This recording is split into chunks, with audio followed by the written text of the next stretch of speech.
Welcome to code with me. मैं हूं रोशन और आज हम बात करने वाले हैं गिट के बारे में। बस ऐसे ही मस्ती कर रहा था, मैं सोचा कि चलो आज थोड़ा सा गिट का रिवीजन कर लेते हैं, क्योंकि कैसा है, गिट जो है ना डे टू डे यूज होने वाला ये सॉफ्टवेयर है। ठीक है, ये ऐसा टूल्स है कि जिसको हम कॉर्पोरेट वर्ल्ड में काम कर रहे हैं तो हम वहां भी यूज कर सकते हैं। अगर कॉलेज में है, फर्स्ट ईयर लास्ट ईयर, अगर गिट को सीखना चाहते हैं, गिट पे प्रोजेक्ट डालना चाहते हैं, तो आप इसके मदद से कर सकते हैं। ठीक है, तो ये डे बाय डे जो भी हम अपना कॉर्पोरेट वर्ल्ड लाइफ जी रहे हैं, जब तक हमें इसकी बेसिक से एडवांस नॉलेज नहीं होती है तो हमें बहुत प्रॉब्लम होती है, बहुत प्रॉब्लम होती है। तो चलिए ज्यादा बात नहीं करेंगे और इसके बारे में हम जानते हैं। ठीक है, तो गाइस गिट के बारे में जानने से पहले मैं आपको वर्जन कंट्रोल सिस्टम के बारे में कुछ बात बताता हूं।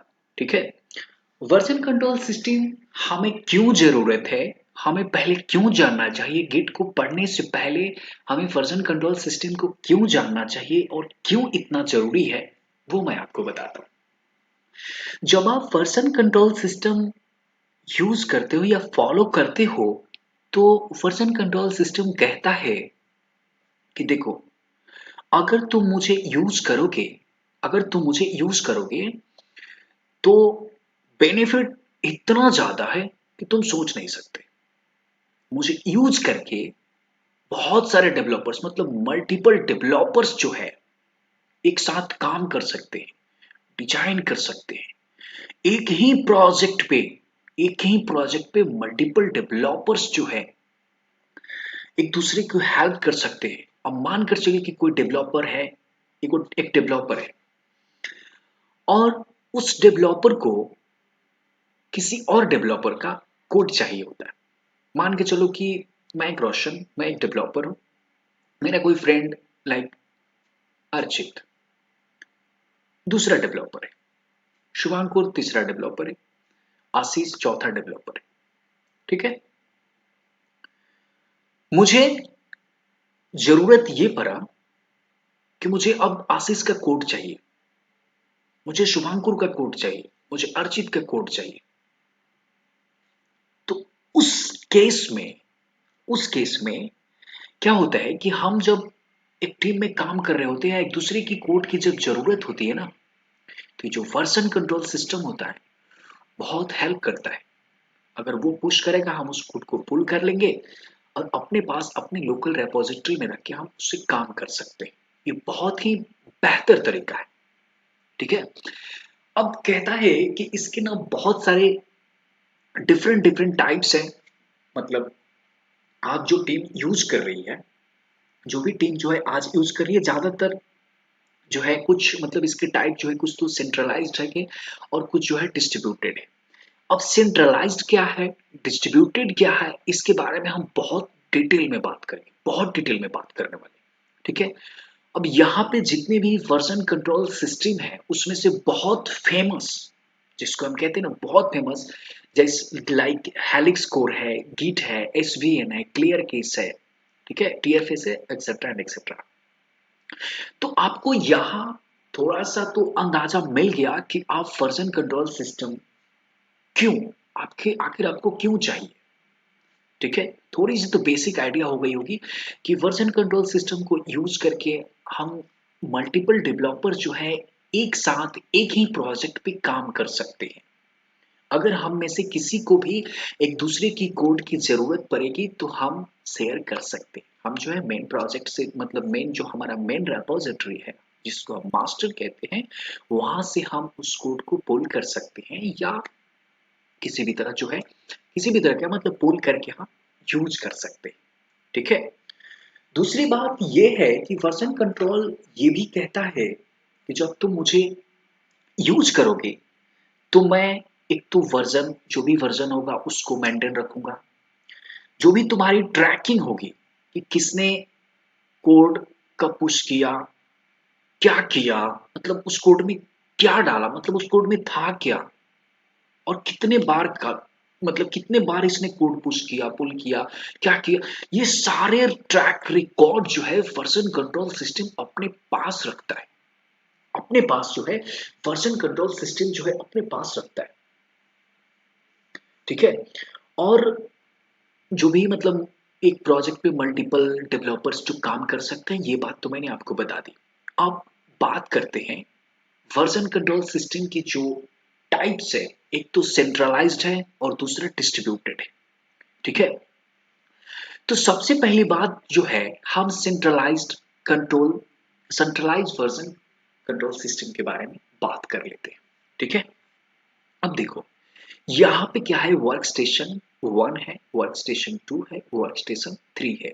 और ये जो है वर्किंग कॉपी का मतलब ये है, वर्किंग कॉपी का मतलब ये है कि सबसे पहली बात कि जो हम जिस प्रोजेक्ट पे काम करते हैं, अब बहुत सारे डेवलपर्स हैं और एक ही प्रोजेक्ट पे काम कर रहे हैं, तो सब तो लाजमी है कि सभी के पास उस प्रोजेक्ट का एक एक कॉपी सभी के मशीन में हो, सभी के लैपटॉप में, डेस्कटॉप में, सभी के पास होगा। तो सेम यहाँ पे अब मान के चलो कि ये पहला डेवलपर है, तो पहला डेवलपर के पास उस प्रोजेक्ट का एक कॉपी इसके पास होगा, इसके पास होगा, इसके पास होगा। इसको हम वर्क स्पेस भी कह सकते हैं, इसको हम वर्क स्पेस भी कह सकते हैं। ठीक है, अब कैसा है कि जो मेरा टीम लीडर था, टीम लीडर आया और बोला कि रोशन, ये एक फीचर है, मतलब एक ड्रॉप डाउन लिस्ट है, उस ड्रॉप डाउन लिस्ट में देखो ना कि वैल्यू नहीं आ रहा है, कि इसका रीजन क्या है।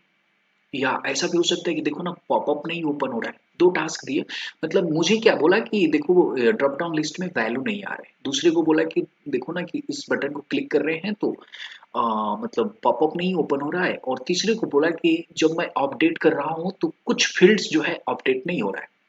तीनों का तीन काम दे दिया गया। अब सबका काम हो गया, कुछ समय के बाद जो है सबका काम कंप्लीट हो गया। एंड ऑफ द डे में इन्होंने किया क्या कि अपना मतलब मैंने क्या करा कि जो भी टास्क मुझे दिए गए थे, जो भी मतलब बोले कि ड्रॉप डाउन लिस्ट में वैल्यू नहीं आ रही, मैंने चेक करा तो कुछ प्रॉब्लम थी और मैं उसको सॉल्व करके अब क्या करा एंड ऑफ द डे में कि मेरा टास्क हो गया, तो मैं इसको कमिट कर दिया। कमिट करके डायरेक्ट सर्वर पे, सेंट्रलाइज सिस्टम का यही मतलब मैं आपको बताऊंगा, तो डायरेक्ट जो है कमिट कर दिया मैंने यहाँ पर रिपोजिटरी पे, जो सर्वर है वहां पे मैंने कमिट कर दिया। ये दूसरे वाले भाई ने बोला कि अरे भाई तुम्हारा हो गया, मेरा भी हो गया, मैं भी कमिट मार देता हूं। ये भी कमिट मार दिया। इसने बोला कि अरे भाई मेरा तो वो मस्त, सब कुछ काम हो गया, एकदम मस्त हो गया, अब क्या करें। बोले कमिट कर दिया, कमिट कर दिया, कमिट भी हो गया। फिर अब प्रॉब्लम क्या हुआ कि फिर मेरे पास आया, बोला कि अरे यार मैंने तो आपको मतलब एक ही ड्रॉप डाउन लिस्ट बोला था, लेकिन और भी ड्रॉप डाउन लिस्ट है जहां पे इस तरह के प्रॉब्लम्स आ रहे हैं, या मतलब उसमें और मतलब जो ड्रॉप डाउन लिस्ट में वैल्यू आ रहे थे उसमें क्या करो कि कुछ और एक और कंटेंट उसमें ऐड करने हैं। तो हमने करा क्या कि इसको फिर से चेकआउट कर लिया। जो भी चेंजेस करने थे हमने क्या करा कि उसमें कुछ अपडेट करने थे, कुछ भी चीज कुछ भी मतलब वैल्यू जो है अपडेट करने थे, हमने फिर से क्या किया, इसको चेकआउट कर लिया सर्वर से और फिर अपडेट करके कमिट कर दिया। ठीक है, तो ऐसे ऐसी जो है ये सिचुएशन जो है यहां तक हो गई, और एंड ऑफ द डे में रेपोजिटरी में हमने डाल दिया। प्रॉब्लम क्या आया अब इसका, ये तो एडवांटेजेस है कि हम डायरेक्टली जो है सर्वर पे डाल दिए, सर्वर को कमिट कर दिए, सर्वर पे अपडेट भी कर दिया। अब इसका डिसएडवांटेजेस क्या है उसको समझ। पहला डिसएडवांटेजेस ये है कि विदाउट नेटवर्क इसके बीच में एक नेटवर्क होता है। इसके बीच में जब भी कमिट होता है ना, मतलब सर्वर और डेवलपर के बीच में जब भी कमिटमेंट होती है, तो विदाउट नेटवर्क ये संभव ही नहीं है। याद रखना, ये पहला डिसएडवांटेज है कि विदाउट नेटवर्क ये हो ही नहीं सकता। दूसरी बात कि अगर किसी कारण बस नेटवर्क नहीं है तो काम नहीं हो सकता। हम कमिट काम कर सकते, मतलब कमिट वगैरह नहीं कर सकते। किसी कारण बस नेटवर्क चला गया, सर्वर क्रैश हो गया, बर्बाद हो गया, मतलब लूट गए, बर्बाद हो गए। तो ये डिसएडवांटेजेस है सेंट्रलाइज्ड वर्जन कंट्रोल सिस्टम का। समझ गए? तो इस तरह के सिचुएशन में अब बताओ कि बड़ी-बड़ी जो कंपनीज़ है यहाँ पे, जितनी भी मतलब भारत में जो कंपनीज़ है, भारत में क्या पूरे वर्ल्ड वाइड जितनी भी कंपनीज़ हैं, क्या ये सेंट्रलाइज्ड वर्जन कंट्रोल सिस्टम को यूज़ करेगी? और नहीं करेगी, रेफर ही नहीं करेगी, क्योंकि सेफ नहीं है मेरे भाई। यहाँ पे सेफ्टी नहीं है और इतने सारे प्रोडक्ट्स है, तो अगर इस तरह का सिचुएशन क्रिएट होगा तो पता है बर्बाद हो जाएगा, पूरी तरह से बर्बाद हो जाएगा। तो बहुत बड़ी मतलब बहुत बड़ी समस्या आ गई। तो अब इस भाई साहब से बचने के लिए इनके दूसरे भाई हैं। अब इनके जो दूसरे भाई है उसके पास चलते हैं। तो इनके जो दूसरे भैया साहब है ना, उनका नाम है डिस्ट्रीब्यूटेड वर्जन कंट्रोल सिस्टम। अब इसको हम बहुत ही बेहतर तरीके से समझेंगे। पहला स्टेप में आप देख रहे हो, यहाँ पे पहला स्टेप ये है, दूसरा स्टेप ये है, तीसरा स्टेप ये है, और ये सारी चीज जो है ना लोकल मशीन पे है। लोकल मशीन का मतलब ये है कि आपका जो है ना, आपका मतलब लैपटॉप है या डेस्कटॉप है, जो कुछ भी है, तो वही लोकल मशीन पे ये सारे जितने भी चीज होते हैं आपकी लोकल मशीन पे होते हैं। ठीक है, पहली बात कर लेते हैं कि वर्किंग डायरेक्टरी क्या होता है। वर्किंग डायरेक्टरी का मतलब कि अब जैसे मेरे लीडर ने जो भी काम दिया था मुझे करने के लिए कि ये ड्रॉप डाउन लिस्ट है, इसमें वैल्यूज नहीं आ रहे, तो हमने पहले क्या करा, हमने क्या किया कि जो प्रोजेक्ट थे मेरे पास पहले से, मतलब प्रोजेक्ट मतलब मेरे पास पहले से प्रोजेक्ट था, हमने क्या किया कि उस प्रोजेक्ट के अंदर गया, उस प्रोजेक्ट को ओपन किया, वीएस कोड में ओपन कर दिया। ठीक है, वीएस कोड में ओपन करने के बाद हमने क्या किया कि वहां पे जो भी ड्रॉप डाउन लिस्ट का जो कुछ भी चेंजेस करने थे मैंने कर दिया। तो वर्किंग डायरेक्टरी उसको कहती है जहां पे हम अपना कोड चेंज कर सकते हैं, जहां पे हम अपना कोड लिख सकते हैं, जहां पे कोई फीचर्स अगर इंप्लीमेंट करना हो तो वो सब इंप्लीमेंट कर सकते हैं, उसको हम वर्किंग डायरेक्टरी कहते हैं। और एक बात याद रखना कि जितने भी डेवलपर्स होते हैं उनके पास अपना एक वर्किंग डायरेक्टरी होता है, और उनके पास वर्किंग डायरेक्टरी के अलावा भी अपना जो होता है लोकल रेपोजिटरी होता है। उनके पास लोकल रेपोजिटरी होता है जिसको हम कहते हैं कमिटेड फाइल्स। ये जो कमिटेड फाइल्स है ना, यही लोकल रेपोजिटरी होता है। और सारे मतलब जितने भी डेवलपर्स होते हैं जो गिट पे काम कर रहे हैं, उन सभी के पास अपना वर्किंग डायरेक्टरी के साथ साथ उनके पास लोकल रेपोजिटरी होता है। Local repository. अब ये तीनों स्टेज काम कैसे करते हैं? तो जैसे ही मुझे काम दिया गया था ड्रॉप डाउन लिस्ट का, मैंने कर दिया, मैंने उस पर्टिकुलर फोल्डर में जाकर के चेंजेस कर दिया। उस चेंजेस को उस वर्किंग डायरेक्टरी से हमने क्या किया कि एक स्टेजिंग एरिया में उसको ऐड कर दिया। स्टेजिंग एरिया में उसको ऐड कर दिया मतलब कि वर्किंग डायरेक्टरी से उठा करके स्टेजिंग एरिया में हम ऐड कर दिए। इस बात को हम प्रैक्टिकली देखेंगे, अभी थ्योरेटिकली समझ लीजिए। हमने क्या किया कि स्टेजिंग एरिया में हमने उसको डाल दिया।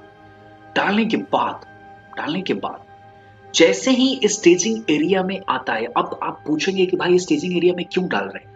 रीजन ये है कि हम वर्किंग डायरेक्टरी से डायरेक्ट जो है लोकल रेपोजिटरी जो होता है उसमें हम कमिट नहीं कर सकते। तो जिसके लिए हमारे बीच में जो आता है स्टेजिंग एरिया, उस स्टेजिंग एरिया में ऐड करने के बाद ही हम उस जो भी चेंजेज है उस चेंज को हम कमिट कर सकते हैं। तो हमने क्या किया कि यहाँ पे वो ड्रॉप डाउन लिस्ट का चेंजेस यहां से ऐड कर दिया। ऐड करने के बाद हमेशा याद रखना कि ऐड करने के बाद स्टेजिंग एरिया से जो लोकल रेपोजिटरी होता है, ये जो लोकल रेपोजिटरी है इसके बीच हमेशा कमिट ही होता है, गिट कमिट ही होता है। हमने गिट कमिट कर दिया। फिर हमारे मतलब फिर जो लीडर ने आया था वो बाद में बोला ना कि अरे यार उस ड्रॉप डाउन लिस्ट में कुछ और कंटेंट ऐड करने थे। कमिट करने के बाद मैंने कमिट कर दिया, यहां पर कमिट कर दिया। कमिट करने के बाद उसने बोला कि अरे यार क्या कर दिया कि और भी कुछ उसमें और भी ऐड करने थे। मैं बोला कि कोई बात नहीं। मैंने फिर से यहाँ से क्या कर दिया, गिट चेकआउट कर लिया। गिट चेकआउट करने का मतलब ये है कि हम वहाँ से जो कमिट करा था वो कोड फिर से हमने वर्किंग डायरेक्टरी पे ला दिया। फिर से हमने वर्किंग डायरेक्टरी पे ला दिया। वर्किंग डायरेक्टरी पे लाने के बाद जो टीम लीड ने जो भी बोला था उसको मैंने ऐड कर दिया और फिर से गिट ऐड करके और कमिट कर दिया। यहां तक किसी को प्रॉब्लम है तो प्लीज कमेंट करो और बताओ, कोई भी प्रॉब्लम हो, क्योंकि मैं इतना डिटेल में एक्सप्लेन कर रहा हूं आपको, एग्जाम्पल देकर के, इतने अच्छे से एग्जाम्पल देकर मैं आपको एक्सप्लेन कर रहा हूं, आपको डाउट नहीं होनी चाहिए। अगर होता भी है तो प्लीज कमेंट करो और बताओ मुझे, ठीक है। नेक्स्ट, अब चलते हैं कि हमारा सब कुछ हो गया है। अब यहां से ये लोकल से अपने कोड को मास्टर में हमें ऐड करने हैं। अब इसकी क्या प्रोसेस हो सकती है, चलिए समझते हैं। अब देखिए, ये तो हमारा लोकल का काम मैंने बहुत ही बेहतर तरीके से आपको समझा दिया है, लोकल का काम। अब ये रिमोट रेपोजिटरी है और यही जो होता है हमारा मेन रेपोजिटरी होता है, जिसको हम मास्टर कहते हैं, जहां पे हम सारे जो मेरा मेन प्रोजेक्ट जो होता है हमारा यहीं पे होता है। और यहीं से जितने भी डेवलपर्स चाहे तो इस प्रोजेक्ट को क्लोन करके अपने पास रख के उस पर काम कर सकते, मल्टीपल मल्टीपल, और किसी को किसी से कोई इफेक्ट नहीं पड़ता है, किसी से किसी को कोई इफेक्ट नहीं पड़ता है। अब हमने क्या किया कि अपना कोड यहां तक ला दिया है, यहां तक हमने चेंजेस ला दिया। उसके बाद क्या हुआ कि हमने गिट पुश कर दिया। हमने गिट पुश कर दिया तो पुश करने के बाद कहां जाता है, रिमोट रेपोजिटरी। रिमोट रेपोजिटरी में पहुंच गया, आपका कोड वहां पे सेव हो गया, हमने मर्ज कर दिया। जब प्रॉब्लम ये आएगी जब प्रॉब्लम ये आएगी कि हमें कोई टास्क मिला, मानकर चलो कि हमें कोई टास्क मिला, हम किसी कॉर्पोरेट वर्ल्ड में काम कर रहे हैं, हमें कोई टास्क मिला, तो हम पहला अप्रोच क्या लेंगे, गिट की हेल्प से हम पहला अप्रोच क्या लेंगे। तो गाइज, ये सारी बातें, ये सारी एग्जांपल्स, ये सारे कंडीशंस लेकर के मैं नेक्स्ट वीडियोज में आऊंगा, ठीक है। अब देखो, यहां पे ये बात समझ लो, हमने गिट पुश कर दिया। पुश करने के बाद होता है ना कि कुछ कोड ऐसे हैं कि जो मेरे दूसरे दोस्त ने क्या किया है कि वो भी पुश कर दिया है। पुश करने के बाद उसका कोड हमारे पास नहीं है, तो हम क्या करते हैं, गिट पुल कर लेते हैं। हम उसकी कोड को अपनी रिपोजिटरी, जैसे हम पुल करेंगे ना, तो ये कोड जो है यहाँ से सीधे और यहाँ पहुंच जाता है वर्किंग डायरेक्टरी में। यहाँ से सीधे हम वर्किंग डायरेक्टरी में पुल करते हैं, ठीक है। तो गाइज, ये है कुछ गिट का अपना एक फ्लो है, जिस फ्लो के जरिए जो है हम काम करते हैं, ठीक है। अब मैंने आपको अप्रोच बता दिया है। अगर इस अप्रोच में किसी भी तरह का कोई प्रॉब्लम आती है तो आप मुझे कमेंट करके बता सकते हैं, ठीक है। मुझे कोई आपत्ति नहीं है, ठीक है। अब दूसरी बात यह है कि अगर ये वीडियोज आपको अच्छा लगा है तो प्लीज कमेंट कर दो, प्लीज सब्सक्राइब भी कर दो और शेयर भी कर दो, क्योंकि कैसा है, जब तक आप कमेंट नहीं करोगे, सब्सक्राइब नहीं करोगे, शेयर नहीं करोगे, तो फिर भाई कैसे होगा, काम कैसे चलेगा। चलिए ठीक है, थैंक यू सो मच, और मैरी क्रिसमस, क्योंकि एडवांस में मैं बोल रहा हूँ, ठीक है। Thank you.